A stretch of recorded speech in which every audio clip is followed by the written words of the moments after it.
Good morning, it's May 11th, and this is To My Liberal Friends. I've only one question today.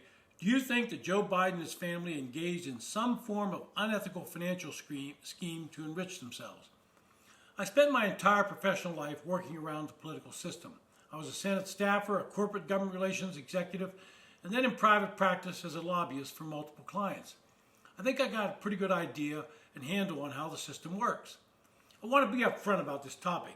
There are some wonderful and honest people serving in Congress. They're on both sides of the aisle. They believe strongly in their political positions, and they believe that they have solutions to the nation's problems. We can disagree with them or support them, but they're doing what they think is best. At the same time, there are those in Congress who have found ways to enrich themselves. There's an old saying that power corrupts, and absolute power corrupts absolutely. This is part of the problem in Washington, and resolving that part of the issue would be difficult. Over my 42 years, I came to realize that the single most important thing in the minds of the majority of members of Congress was how to get reelected. Part of that system is that we have in place. It costs millions of dollars to run campaigns, and that forces these running to basically beg for money.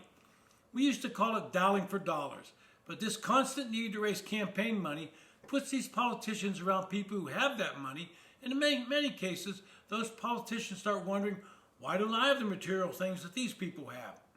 And I've said before that we now seem to have two classes of people running for Congress. We have the very wealthy who have more than enough money, and without the salary that's being a member of Congress, it doesn't mean anything to them. Then we have people who come into office where their salary is their only source of income, and in many cases, this will be the best job they've ever had. Temptation to find ways to increase their own income grows every year they're in office. In the old days, they found ways to get things by simply pressuring people who lobbied them on the policies. I'm not sure how many of you remember the case involving John Murtha, a congressman from Johnstown, Pennsylvania. He chaired a House subcommittee on appropriations, the Defense Subcommittee. Mr. Murtha set up a group of lobbyists that included former staffers and his brother Kit Murtha. They first created a group called the Pennsylvania Association for Individuals with Disabilities, PAID. One of those former staffers was Carmen Salaba, who himself was disabled. But what was happening was Congressman Murtha was directing earmarks, money in appropriation bill that goes directly to an organization, to that organization PAID, and then they would distribute the money to companies that hired KSA Consultant, which were former Murtha staffers that were lobbyists, and this allowed them to make money and also contribute to Murtha's campaign. Once this proved to be successful, another Murtha staffer, Paul Magliacetti, set up a lobbying firm that was once again based on Mr. Murtha earmarking funds to certain companies. The firm was called PMA, Paul Magliacetti Associates, and their annual income increased year over year and peaked at $16.6 million. From John Murtha's Defense Appropriations Subcommittee, PMA clients received $95 million in earmarks and broadened their reach to include two other appropriators, Pete Visclosky and Jim Moran. In 2008, these three House members directed $137 million in government contracts to PMA clients. Mr. Magliacetti was eventually charged with several crimes and went to prison. He fell on his sword to save his son, who worked with him, who was given a light sentence. I bring all this up because of the Biden family business that appears to have been profiting off Joe Biden for years. They were operating a little differently than John Murtha and his buddies, but they were using the Biden name and apparently access to Joe Biden as chairman of the Senate Foreign Relations Committee and later as Vice President of the United States. The House Oversight Committee issued a 36-page report that contained some damning and concerning allegations and information. I took the time to read through the report. House Oversight Chairman James Comer's staff shows in detail that Hunter Biden had extensive dealings with unsavory foreign actors. This yielded millions of dollars for the Biden family via a web of shell companies that would be hard to untangle without subpoena power. So why so much complexity?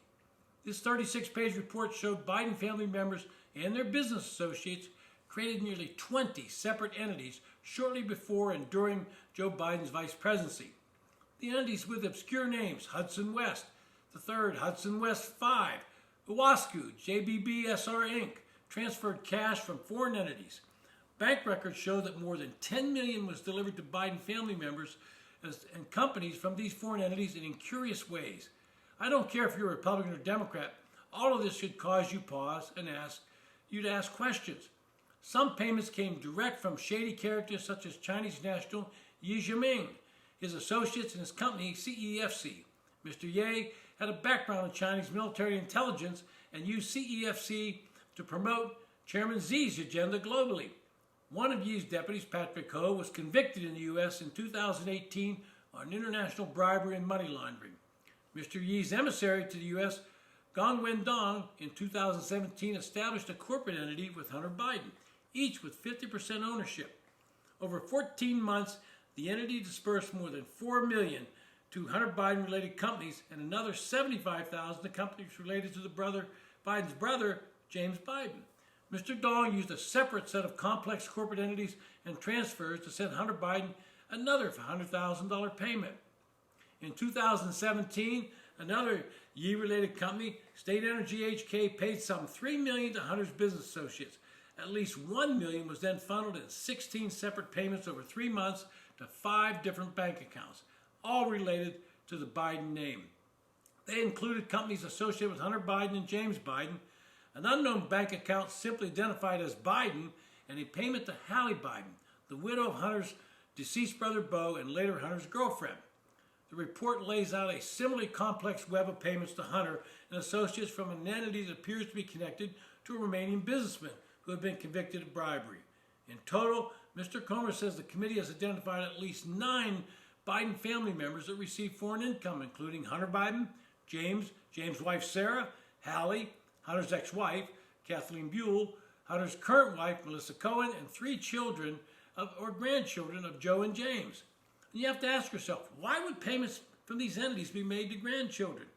Just as John Merton and his former staff members and brothers set up a complex scheme to enrich themselves, it appears that the Biden family, led by Hunter Biden and at the direction of the president, have set up a complex organization to enrich all of the family.